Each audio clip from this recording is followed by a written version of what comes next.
ప్రార్థన చేసుకుందాం.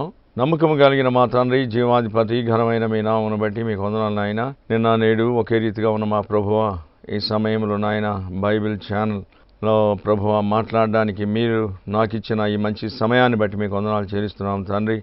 ఈ సమయంలో మా ప్రియ సహోదరి సహోదరులు ఎంతమంది ఈ వాక్యాన్ని వింటున్నారో వారందరి యొక్క హృదయాలను ప్రభువా మీరు తెరవండి నాయన. వారి హృదయాల్లో గొప్ప కార్యం జరిగించండి తండ్రి. నాయన మీ వాక్యం ఫలించేది తండ్రి. వారి హృదయంలో గొప్ప ఫలితాన్ని మేము చూడడానికి మీ కృపను గ్రహించండి. ప్రతి వారు కూడా ఈ వాక్యాన్ని విని వారి హృదయమునందు విశ్వసించడానికి మీ కృపను గ్రహిస్తారని యేసు అతి శ్రేష్టమైన నామమున ప్రార్థన చేసి వేడుకుంటున్నాను తండ్రి. ఆమేన్. క్రీస్తునందు ప్రభు బిడ్డలారా, ఈ సమయంలో ప్రత్యేకమైనటువంటి ఒక సందేశం ఏంటి అంటే, యెహెజ్కేలు గ్రంథం 38వ అధ్యాయం 7వ వచనంలో మనము సిద్ధపడాలా, సమూహం అంతటిని కూడా సిద్ధపరచాలా అని దేవుని యొక్క వాక్యం బోధిస్తూ ఉంది. ప్రవక్త అయిన యెహెజ్కేలు ద్వారా దేవుడు మాట్లాడుతూ ఉన్నాడు. ప్రవక్త అయిన యెహెజ్కేలు, నీవు సిద్ధపడు, అనేక మందిని అనగా సమూహాలుగా అనేక మందిని నీవు సిద్ధపరచు అని. క్రీస్తునందు ప్రభు బిడ్డలారా, మనము సిద్ధపడటమే కాదు కానీ అనేక మందిని ప్రభు కొరకు మనము సిద్ధపరచాలా. ఆ గొప్ప భాగ్యాన్ని మనము సంపాదించుకోవాలా. ఎందుకు అంటే, గొర్రెపిల్ల యొక్క వివాహము సమయం వచ్చింది. ఆయన భార్య తన్ను తాను సిద్ధపరచుకుంటుంది అని ప్రకటన గ్రంథంలో 19వ అధ్యాయం 7వ వచనంలో స్పష్టంగా వ్రాయబడిందండి. ప్రభు బిడ్డలారా, అందుకని మన సిద్ధపాటు అనేటువంటిది ఎలాగుండాలా, మనము రక్షించబడాలా, అనేక మందిని రక్షణలోకి తీసుకురావాలా, మనం మారుమనసు పొందాలా, అనేక మందిని మారుమనసులోనికి తీసుకురావాలా, మనం ప్రార్థన చేయాలా, అనేక మందిని ప్రార్థనలోనికి నడిపించాలా, మనం ఉపవాసం ఉండాలి, అనేక మందిని ఉపవాసం ఉండి కన్నీరు కాచి ప్రార్థన చేసే బిడ్డలను మనము సిద్ధపరచాలా. క్రీస్తునందు ప్రభు బిడ్డలారా, మనము అనేక స్థలాలకి వెళ్ళి యేసు దేవుడని, పాపుల రక్షకుడని అనేక మందికి మనము సువార్తను అందించాలా. ఆ తర్వాత అనేక మందిని కూడా మనము సిద్ధపడి అనేక మందిని కూడా యేసు దేవుడు, పాపుల రక్షకుడు, రోగులకు వైద్యుడని అనేక మందిని వారిని కూడా పురికొల్పి చాటించేటువంటి బిడ్డలంగా మనం కనబడాలా. ఏదో మన ఇళ్లలో మనం ఉండి నేను బాగున్నాను అని చెప్పి అనుకుంటే సరిపోదు. నీవు సిద్ధపడు, అనేక మందిని సిద్ధపరచు. నీవు ప్రార్థన చేయి, అనేక మందిని ప్రార్థనలోనికి నడిపించు. నీవు నశించే ఆత్మల కొరకు కన్నీరు కాచి ప్రార్థన చేయి, అనేక మందిని కూడా అయ్యా అమ్మ అని చెప్పి వారి దగ్గరికి వెళ్ళి కన్నీరు కాచి ప్రార్థన చేసేటువంటి బిడ్డలుగా నీ వారిని సిద్ధపరచు. అందుకని ప్రవక్త అయిన యెహెజ్కేలు ద్వారా దేవుడు మాట్లాడుతున్నాడు. ఓ నిజంగా యెహెజ్కేలు, నీవు సిద్ధపడు, అనేక మంది సమూహం ఉన్నారు, వారిని సిద్ధపరచు. క్రీస్తునందు ప్రభు బిడ్డలారా, మన పని ఏంటంటే మనము రక్షించబడి అనేక మందిని రక్షణలోనికి తీసుకుని వచ్చేటువంటి బాధ్యత మన మీద ఉంది. ఎందుకంటే మనం ఒకప్పుడు బలహీనంగా ఉన్నప్పుడు ప్రభు బిడ్డలారా, యుక్త కాలములో మనందరి కొరకు 2000 సంవత్సరాల కింద రక్షకుడు అయిన యేసు శిలువలో మరణించినాడు. కనుక ఆ విషయాన్ని గురించి నీవు చాటించు. నీవు నిజంగా చాటించడమే కాకుండా నీతోటి వారు రక్షణలోనికి వచ్చినటువంటి వారిని కూడా పురికొల్పి యేసుని గురించి చాటించమని బోధించు. ఆ బాధ్యత నీ మీద ఉందని మాత్రం నీవు గుర్తించాలా. కనుక అందుకనే దేవుని యొక్క గ్రంథంలో ఉన్న సత్యం ఏంటంటే, నీవు సిద్ధపడు, అనేక మందిని సిద్ధపరచాలా. అది ప్రాముఖ్యమైనటువంటి విషయం అండి. ఏదో నేను రక్షించబడ్డాను, నేను మారుమనసు పొందాను, నేను ప్రభువును నమ్ముకున్నాను, తర్వాత నేను దేవుని మందిరానికి వెళ్తున్నాను అంటే అంతటితో సరిపోదు. నీవు రక్షించబడిన దేని కొరకు అంటే అనేక మంది రక్షణలోకి తీసుకుని రావడానికి.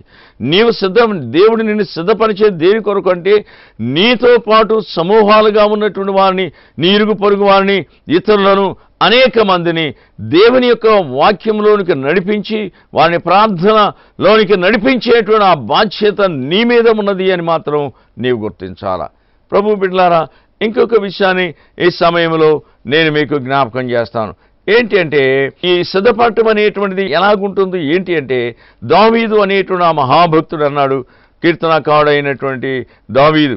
ఆయన 5వ అధ్యాయం 3వ వచనం అన్నాడు కదా, దేవా ఉదయమున నా ప్రార్థన నీ సన్నిధిని సిద్ధము చేసి కాచి ఉందను. ఉదయకాల సమయంలో నా ప్రార్థన సిద్ధము చేసి కాచి ఉందను అనగా, అయ్యా నేను కనిపెట్టుకొని ఉంటానయ్యా అని భక్తుడు మాట్లాడుతూ ఉన్నాడు. చూడండి, ఉదయకాల సమయంలో ప్రభు బిడ్డలారా ప్రార్థన చేస్తూ ఉన్నాడండి. ఎందుకంటే తంబూర సితార సకల వాద్యముల లేండి మేల్కోండి అని అనగా వాటికి జీవము లేదండి, వాటికి ప్రాణము లేదు, అయినా వాటిని లేపుతా ఉన్నాడు. కనుక జీవము లేని వాటినే లెండి అన్నట్టు మేల్కొలుపుతూ ఉంటే దేవుడు నీకు జీవం ఇచ్చాడు, ప్రాణం ఇచ్చాడు, ఆరోగ్యం ఇచ్చాడు. అదే కాదు, తన జీవవాయువును నాసిక రంధ్రము ద్వారా నీలోనికి ఊదాడండి. నరుడు జీవించాత్మ ఆయన రాయబడింది. కనుక దేవునికి నీవు చేయవలసినటువంటి పని ఏంటి? ఉదయకాల సమయంలో నీవు పెందలకడ లేచి దేవుని స్తుతించాలి. అది సిద్ధపాటు. నీవు అనగా అయ్యా ఉదయకాల సమయంలో నా ప్రార్థన సిద్ధము చేసి కాచి ఉందును అంటా ఉన్నాడు. కనుక నీవు ఉదయకాల సమయం నీవు లేయాలా, నీ ప్రార్థన దేవుని సన్నిధిలో సిద్ధపరిచి కాచి ఉండాలి, దాని కొరకు ఎదురు చూడాలి. కనుక నిజమే, ఉదయకాలం సమయంలో లేనటువంటి సహోదరులు చాలా మంది ఉన్నారండి. అలాంటి వారిని గురించి అన్నాడు, సోమరి చివరి దగ్గరికి వెళ్ళు, నేర్చుకోక పాట అని అన్నాడు. క్రీస్తునందు ప్రభు బిడ్డలారా, ఏకోద్యావన పిట్టలు కోలాహల ధ్వనులు చేస్తూ ఉన్నాయి, కీచుకీచు అంటూ ఉన్నాయి. ఆ తర్వాత పౌరాలు స్వరాలు వినబడతా ఉన్నాయండి. అదే కాదు, నెమళ్ళు కొంచెం విప్పి మంచిగా ఆటాడుతూ ఉన్నాయి ఏ ఉదయకాలములు లేచి. అలాగనే లేత దూడలు ఆవులు అంబాని నిశ్చయంగా అరుస్తూ ఉన్నాయి. కనుక సృష్టిలో కనబడేటువంటి ప్రతిదీ కూడా ప్రభు బిడ్డలారా, దేవుడు నిశ్చయంగా చేసినటువంటి జంతు జాలాలు కూడా వాటి భాషలు ఉదయకాలమును లేస్తుండగానే కాకులు కావు కావు అంటూ ఉన్నాయండి. అలాగనే ప్రభు బిడ్డలారా, అలాగనే పక్షులు ఇలాగ రకరకాల అన్నీ కూడా వాటి భాషతో దేవుని స్తుతిస్తూ ఉంటే, దేవుని పోలికగా చేయబడిన మానవుడు ఉదయకాలంలో లేచి ప్రభు బిడ్డలారా దేవుని స్తుతించలేక ప్రభు బిడ్డలారా వాడు బద్ధకస్తుడై అలాగనే ఇంకా కొంచెం సేపు పడుకోవాలని, ఇంకా కొంచెం సేపు ముడుచుకోవాలని ఇలాగ చూస్తూ ఉన్నారు. అది కేవలము దేవుని యొక్క వాక్యమునకు తప్పు. అందుకే ప్రభు చెప్పింది, సోమరి చీమల దగ్గరికి వెళ్ళి ఒక పాఠాన్ని నీవు నేర్చుకో అని చెప్పి అన్నాడు. క్రీస్తునందు ప్రభు బిడ్డలారా, ఉదయకాల సమయంలో దావీదు లేచాడండి. దావీదు మామూలు మనుషుడు కాదు, రాజు. ఇశ్రాయేలుని 40 సంవత్సరాలు పరిపాలన చేసినటువంటి గొప్ప రాజు అండి దావీదు. ప్రభు బిడ్డలారా, ఆయనే ఏకోజాము లేకపోతే ఆయన ఏమన్నా అయ్యా లేయా అని చెప్పి ఆయన పిలిచే వాళ్ళు ఉన్నారా, లేపే వాళ్ళు ఉన్నారా? కాదు. దేవుని భయం ఉంది దావీదుకు. అందుకనే జనులందరూ కలిసి దేవుని మందిరమునకు వెలుదము రండి అంట మహా సంతోషం అంట దావీదుకు. చూడండి ఎంత సంతోషమో. కనుక ప్రభు అందరూ మీరు నా దగ్గరికి రండి ప్రార్థన చేసుకుందామంటే రాజ్యంలో ఉన్న ప్రజలందరూ ఆయన దగ్గరికి రాగలరు. కానీ ఆయన ఉద్దేశం అది కాదు. ప్రభు బిడ్డలారా, దేవుని సన్నిధికి మనందరం కలిసి వెళుదాం రండి అంటే వాళ్ళందరూ అంట రాజు దగ్గరికి పోతే మహా సంతోషం, గంతులు వేసుకుంటూ ఆనందంగా అంట దేవుని మందిరానికి వస్తాడు. అయితే ప్రభు బిడ్డలారా, దావీదు అన్నాడు, నేను దేవుని దగ్గర ఒక వరం అడగాలనుకుంటున్నాను అన్నాడు. ఏంటంటే యెహోవా ప్రసన్నత చూడాలని, నా జీవిత కాలం అంతా కూడా దేవుని మందిరంలో ఉంటే చాలు అంటా ఉన్నాడు. చూడండి, దావీదు రాజు యొక్క అనుభవం ఎలాగుందో, రాజుకి ఏమైనా సోమరతనం ఉందా?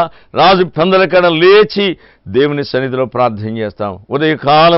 ఉదయకాల సమయంలో నా ప్రార్థన సిద్ధము చేసి కాచి ఉందను అని చెప్పి దావీదు మాట్లాడుతూ ఉన్నాడు. క్రీస్తునందు ప్రభు బిడ్డలారా, అలాగైతే నీవు ఉదయకాలమున ఎక్కడికైనా ప్రయాణం చేయాలంటే ఉదయకాలం పెందలకడ లేస్తావు, అది ఇది అన్నీ సిద్ధపరచుకుంటావు, ఏమేమి అవసరమో సిద్ధపరచుకుంటావు. కానీ ప్రభు బిడ్డలారా, నీవు ఉదయకాలం నీ ప్రయాణానికి ముందు నీవు చేయవలసిన పనులన్నిటికీ ముందు ఏకోజామున లేచి పెందలకడ లేచి ప్రభు బిడ్డలారా దేవుని స్తుతించాలా. దేవా, ఈ రాత్రంతా క్షేమకరం నిద్రించినందుకు నీకు స్తోత్రము. దేవుని స్తుతించాలా, దేవుని మహింపరచాలా. ప్రభు బిడ్డలారా, అది గొప్ప ధన్యత అండి. కనుక నీవు పెందలకడ లేచి ప్రార్థన చేసి ఇంటిలో ఉన్నటువంటి యజమానుడు పెందలకడ లేచి నిశ్చయంగా నీవు ప్రార్థన చేసి సిద్ధపడినప్పుడు నీ కుటుంబంలో నీ పిల్లలు అందరూ నిశ్చయంగా దేవుని స్తుతిస్తూ ఉంటారండి. అందుకని దావీదు అన్నాడు, నేను సిద్ధంగా ఉన్నానయ్యా, నా ప్రార్థన నీ సన్నిధిలో సిద్ధం చేశానయ్యా, కాచి ఉన్నానయ్యా, కనిపెట్టుకొని ఉన్నాను నీ సమాధానం కొరకు అంటా ఉన్నాడు. ప్రభు బిడ్డలారా, రాజు అండి, అతని అనుభవం నిజంగా ఎంత గొప్పదో ఒకసారి ఆలోచన చేయండి. ఆయన యొక్క ఆశ, ఆయన యొక్క తృష్ణ ఎలాగుందో ఒకసారి ఆలోచించేయి. అలాంటి అనుభవం నీకు నాకు ఎంతైనా అవసరం. ఇంకొక మాట నేను మీకు జ్ఞాపకం చేస్తాను. ఏంటో తెలిసిన నిర్గమాకాండం 34వ అధ్యాయం 2వ వచనములో దేవుడు మోషేతో అన్నాడు, మోషే ఉదయకాలమున పెందలకడ నీవు సీనాయి పర్వతమునకు రావాలా. అక్కడ నేను నీతో మాట్లాడతాను అంటున్నాడు. క్రీస్తునందు ప్రభు బిడ్డలారా, ఉదయకాల సమయంలో దేవుడు మాట్లాడాలని ఆశిస్తా ఉన్నాడండి. పెందలకడ లేచి నీవు నిజంగా నా సన్నిధిలో నీవు కనబడాలి మోషే, పెందలకడ లేచి నీవు సీనాయి పర్వతానికి రావాలా అని ఆజ్ఞాపిస్తా ఉన్నాడు. ప్రభు బిడ్డారా, ఆ పరిసర ప్రాంతంలో ఏ విధమైన పశువులు కానీ మనుష్య సంచారం మాత్రం జరగడానికి వీలేదు కనుక దేవుడు ఆయనతో మాట్లాడాలని ఆశిస్తా ఉన్నాడు. ఎప్పుడు ఉదయకాల సమయంలోనే. ప్రభు బిడ్డారా, నిజంగా ధర్మశాస్త్రముతో 10 ఆజ్ఞలతో కూడిన పలకలను దేవుడు నిజంగా మోషేకి ఇచ్చాడండి. 40 దినములు ఉపవాసముడి సీనాయి పర్వతములో ప్రార్థన చేసిన సమయం ఉంది. క్రీస్తునందు ప్రభు బిడ్డారా, మోషే యొక్క అనుభవం ఎంత గొప్ప అనుభవం చూడండి. అందుకనే మోషే ఒకసారి దేవునితో అన్నాడు, అయ్యా నీ సన్నిధి మాతో రాని ఎడల మేము ముందుకు సాగమయ్యా అన్నాడు. దేవునికి స్తోత్రం, హల్లెలూయా. ఈ మహాభక్తునికి ఎంత ఆశ చూడండి. ప్రభు బిడ్డలారా, ఈ మహాభక్తునికి అయ్యా నీ సన్నిధి మాతో ఉంటే మేము ముందుకు సాగలం. కారణం ఎర్ర సముద్రం అడ్డం వచ్చినది పాయలైపోద్దనే సంగతి ఆయనకి తెలుసు. కనుక ప్రభు బిడ్డలారా, ఒకవేళ యోర్దాను అది అడ్డంగా వచ్చినా సరే అది పాయలైపోద్దనే సంగతి మోషేకి తెలుసు. కనుక గొప్ప దేవుడు, శక్తిగల దేవుడు, కనుక సైన్యములకు అధిపతి అయిన దేవుడు, అయ్యా నీ సన్నిధి మాతో ఉంటే చాలు. ఉదయకాల సమయంలో దేవుని సన్నిధి నిజంగా మోషే నాతో ఉంటే చాలయ్యా, మాతో ఉంటే చాలు అని చెప్పని మాట్లాడుతూ ఉన్నాడు.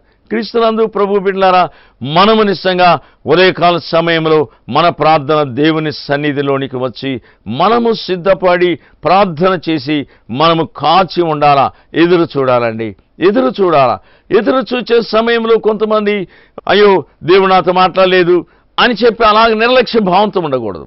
కనుక మనము ప్రార్థన సిద్ధం చేసి ఏ విషయాలైతే నిజంగా మరి మనం ప్రార్థనలో పెడుతున్నామో వాటన్నిటి కొరకు సమాధానం కొరకు కూడా మనం ఎదురు చూడాలా దేవుని దగ్గర. ప్రభువా మీ సన్నిధిలోనికి వచ్చానయ్యా, నా ప్రార్థనకు సమాధానం అయ్యా, నేను నా ప్రార్థన సిద్ధం చేశానయ్యా, కాచి ఉన్నానయ్యా, కనిపెట్టుకొని ఉన్నాను అని చెప్పన్నాడు. క్రీస్తునందు ప్రభు బిడ్డలారా, విశ్వాస వీరుడైనటువంటి అబ్రహామును గురించి ఒక మాట నేను మీకు జ్ఞాపకం చేస్తాను ఈ సమయంలో. అయితే మన పితరులైన అబ్రహాం విశ్వాసులకు తండ్రి, ఆయన ఇలాగనే దేవుని దగ్గర ప్రార్థన చేస్తూ కొన్ని పక్షులను తీసుకుని వచ్చి వాటిని వధించాడండి, ప్రార్థన చేశాడు. అయితే దేవుని యొక్క అగ్ని దహించుకొని వాళ్ళని దాటి వెళ్ళిపోవాలి, దహించుకొని రావాలా, పైనుండి అగ్ని దిగి రావాలా. ఆ పరిస్థితులలో అబ్రహాము కనిపెట్టుకొని కొంచెం కునుకుపాటు అలాగ పడ్డాడండి. కునుకుపాటు పడినప్పుడు పైనుండి అగ్ని దిగి వచ్చింది, దహించుకొని వెళ్ళిపోయింది. అప్పుడు దేవుడు అంటున్నాడు, నీ ప్రజలు, నీ సంతానము పరజనుల మధ్యలో 450 సంవత్సరాలు బానిసలుగా ఉంటారన్నాడు. క్రీస్తునందు ప్రభు బిడ్డలారా, ఎలాగొచ్చింది? కనుక అయ్యో అబ్రహాం విశ్వాస వీరుడు అనుకోలేదు, కానీ ప్రభు బిడ్డలారా తప్పిదం చేశాడు. కొంచెము కునుకుపాటు నిజమే, ప్రార్థన చేసేటప్పుడు నీ కునుకుపాటు ఉండకూడదు, సోమరతనం ఉండకూడదు. కనుక నిజంగా దేవుని ప్రత్యక్షత కొరకు ఎదురు చూడాలా, కనిపెట్టాలా. అయ్యా నా ప్రార్థన సిద్ధం చేశానయ్యా, కాచి ఉన్నానయ్యా. ప్రభు బిడ్డలారా, అలాగూ నిజంగా నీవు సిద్ధం చేసి కాచి ఎలాగైతే ఉంటావో అనేక మందిని కూడా ప్రార్థనలో నీవు సిద్ధపరచు. అనేక మందిని కూడా దేవుని సన్నిధిలోనికి తీసుకుని రావడానికి ప్రయాసపడు. అప్పుడు దేవుని దగ్గర గొప్ప ఫలితం ఉంది అనేటువంటిది మాత్రం జ్ఞాపకం ఉంచుకోవాలా ప్రభు బిడ్డలారా. కారణం ప్రభు అయినటువంటి యేసు త్వరగా వస్తూ ఉన్నాడండి, త్వరగా వస్తూ ఉన్నాడు. ఆయన ఆలస్యం చేసేటువంటి దేవుడు కాదు. ప్రభు బిడ్డలారా, మనము నిజంగా నిజంగా ఆయన వస్తున్నాడంటే మనము ఎలాంటి మన సిద్ధపాటు ఎలాగుండాలా అనేటువంటి దాని గురించి కొన్ని మాటలు నేను మీకు జ్ఞాపకం చేస్తాను. మరి మత్తయి సువార్త 25వ అధ్యాయం 6వ వచనంలో ఉన్నటువంటి సంగతి సత్యం ఏంటంటే, ఇదిగో ఒక కేక వినబడింది అర్ధరాత్రి సమయంలో, ఇదిగో పెళ్లి కుమారుడు అన్నప్పుడు 5 బుద్ధి కలిగిన వాళ్ళు ఉన్నారు, 5 బుద్ధి లేని కన్యకలు అక్కడ కనబడుతూ ఉన్నారు. బుద్ధి లేని కన్యకలు ఆ బుద్ధి కలిగిన కన్యకల దగ్గరకు వచ్చి ఆ స్వరమైన, అయ్యా అమ్మా మీ దగ్గర ఏమైనా కొంచెం నూనె పోయండి అమ్మా, మాకు కావాల దీవిటి ఆరిపోతాం ఉన్నప్పుడు, మీకు మాకు చాలదు, అమ్మే వాళ్ళ దగ్గరికి వెళ్ళండి, కొనుక్కోండి అన్నాడు. అంతలో ఆయన రానే వచ్చాడండి. ప్రభు బిడ్డలారా, సిద్ధపడి ప్రభు కొరకు ఎదురు చూచేవారు ఆ గదిలో ప్రవేశించారు. ఆ తర్వాత ఆ బుద్ధి లేని ఆ కన్యకలు వచ్చినారు, కానీ మీకు మాకు చాలదని వారు చెప్పినప్పుడు ప్రయాసతో త్వరగా ఏదో తీసుకుని వచ్చినారండి. తలుపు వేయబడింది. అయ్యా అయ్యా అన్నారు. మీరెవరో నాకు తెలియదు అన్నాడు. ముఖమాటకం లేదు. క్రీస్తునందు ప్రభు బిడ్డలారా, సిద్ధముగా ఉన్నటువంటి వారు మాత్రం గదిలో ప్రవేశించారు.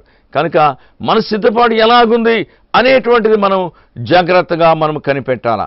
క్రీస్తునందు ప్రభు బిడ్డలారా, ఇంకొక విషయాన్ని జ్ఞాపకం చేస్తాను. అమెరికా దేశం నుంచి ఇండియా దేశానికి మరి ఒక ప్రెసిడెంట్ గారు, బిల్ క్లింటన్ కావచ్చు, లేదా ఆయన ఇంకొకరు పెద్దవారు మాత్రం వచ్చే సమయంలో మనం ఎలాగుంటాం ఒకసారి ఆలోచించేయండి. మన పరిస్థితి ఎలాగుంటుంది, మన సిద్ధపాటు ఎలాగుంటుంది. అయ్యో, అమెరికా ప్రెసిడెంట్ ఇండియా దేశానికి వస్తున్నాడు కాబట్టి ఇదిగో ఈ రూట్ను వస్తాడు, ఆ రూట్లన్నీ సక్రమంగా సరిగా చేస్తారండి.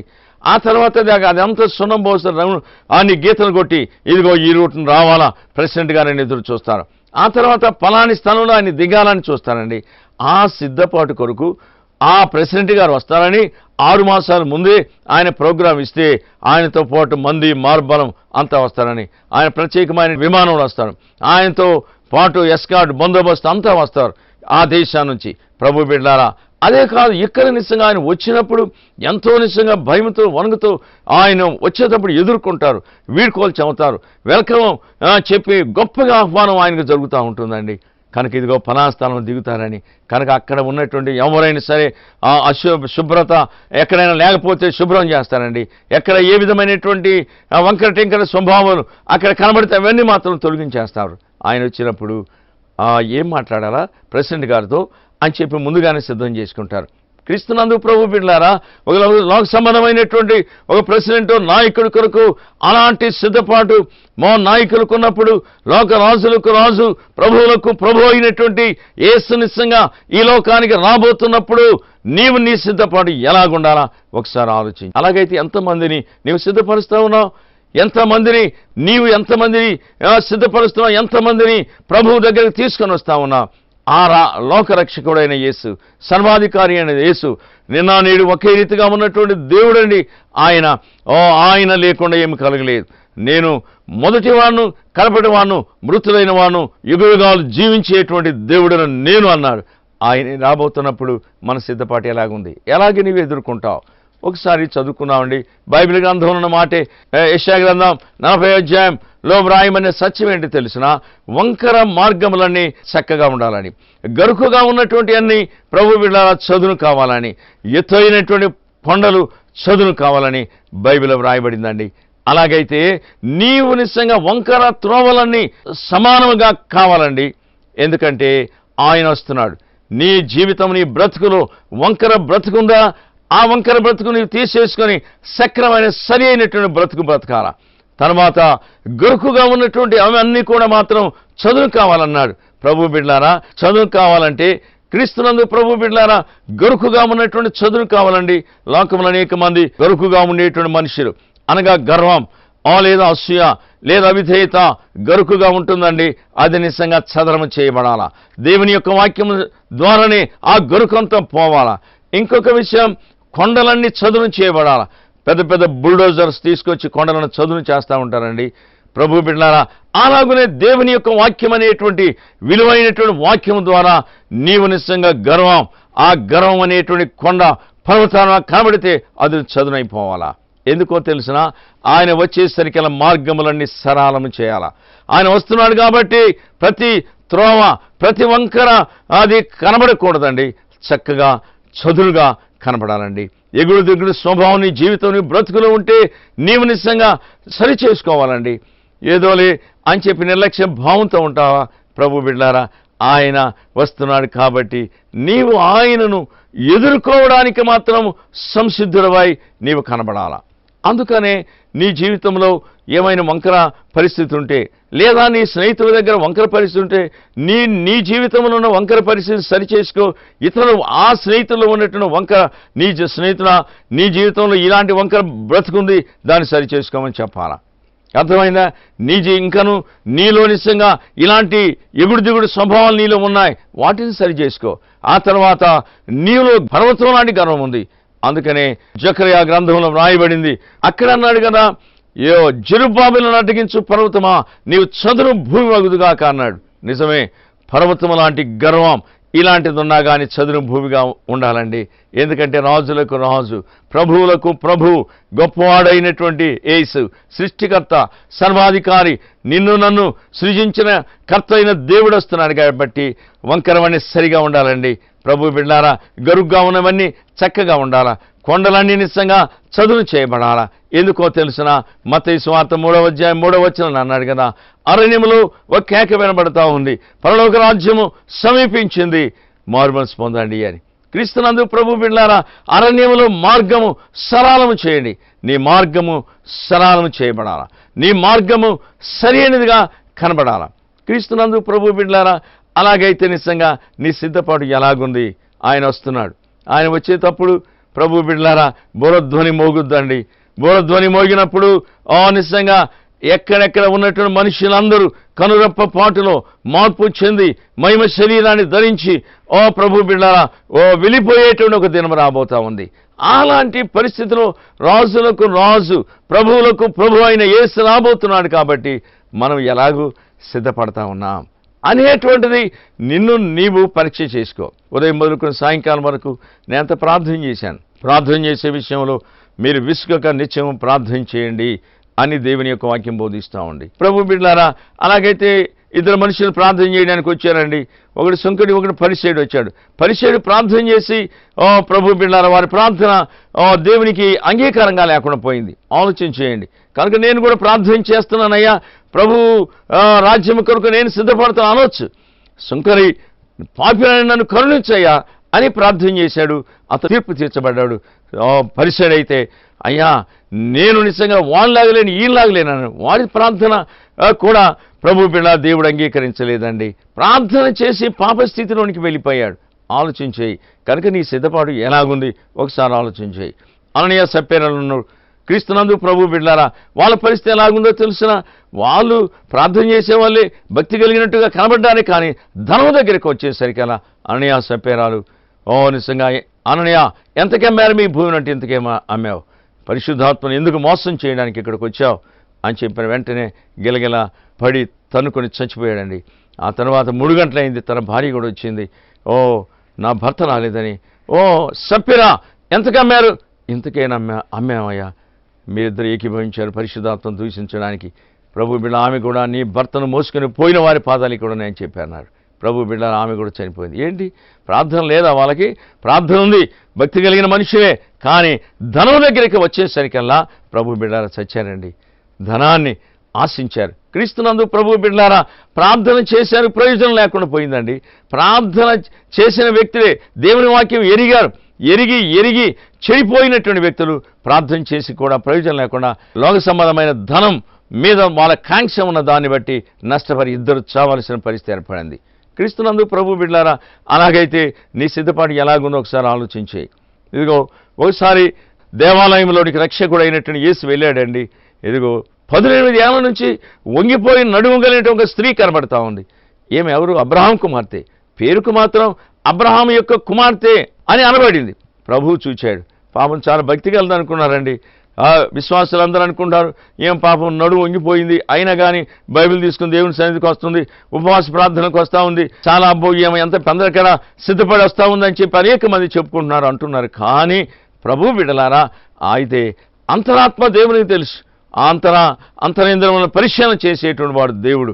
ఆయన చూచి ఆయన ముట్టాడండి. ఇదిగో చక్కగా నిటారుగా నిలవబడింది.